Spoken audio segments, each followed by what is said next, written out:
Oh, try as you may, you just can't get away from that. To make the money, around the pastor donor.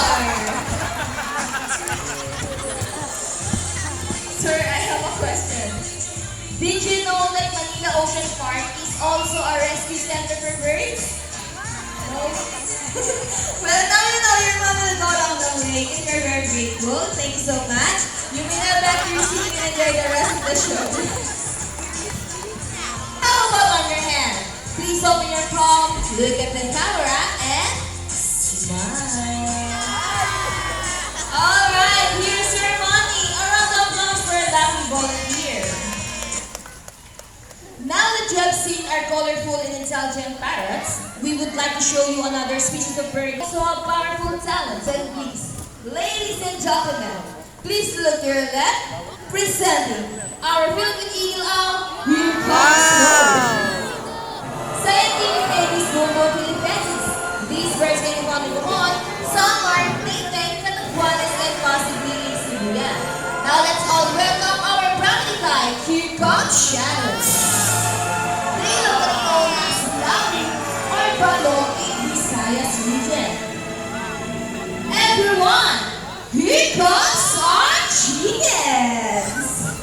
Wow, look at that.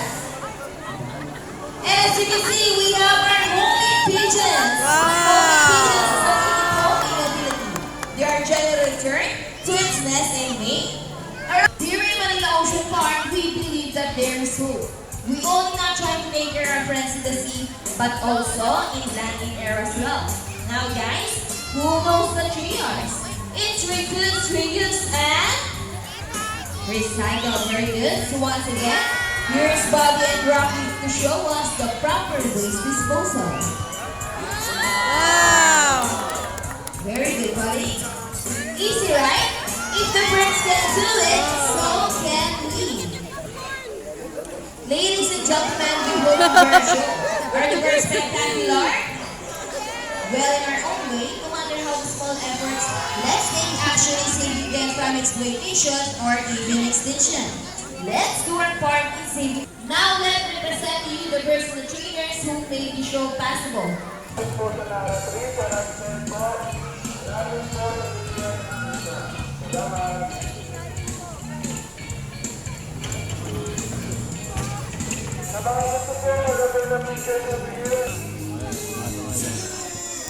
Doon yung ano nila? Bahay nila?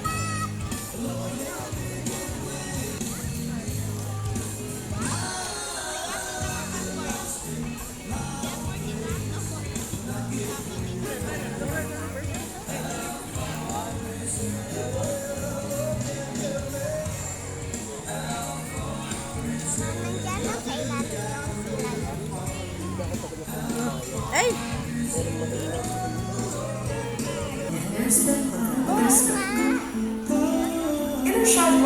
Give it up for Sea Lion Friends!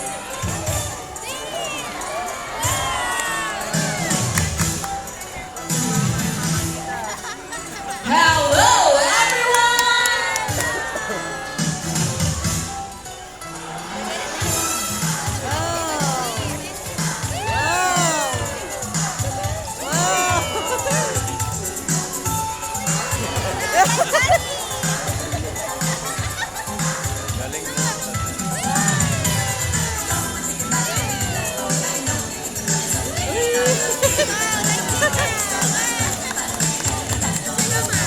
Wow, what a beautiful entrance!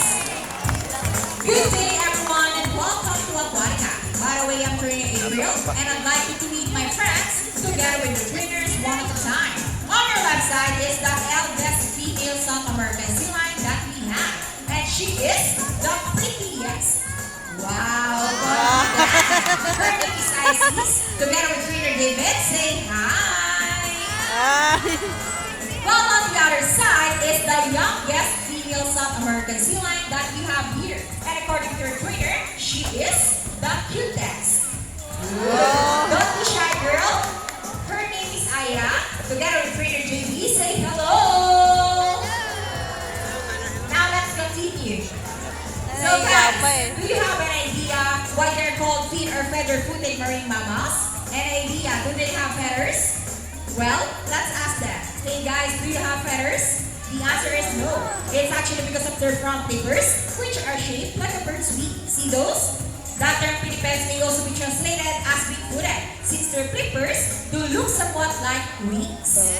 In fact, they appear to be flying underwater as they swim from place to place. Right, Sila and friends? As you know, we are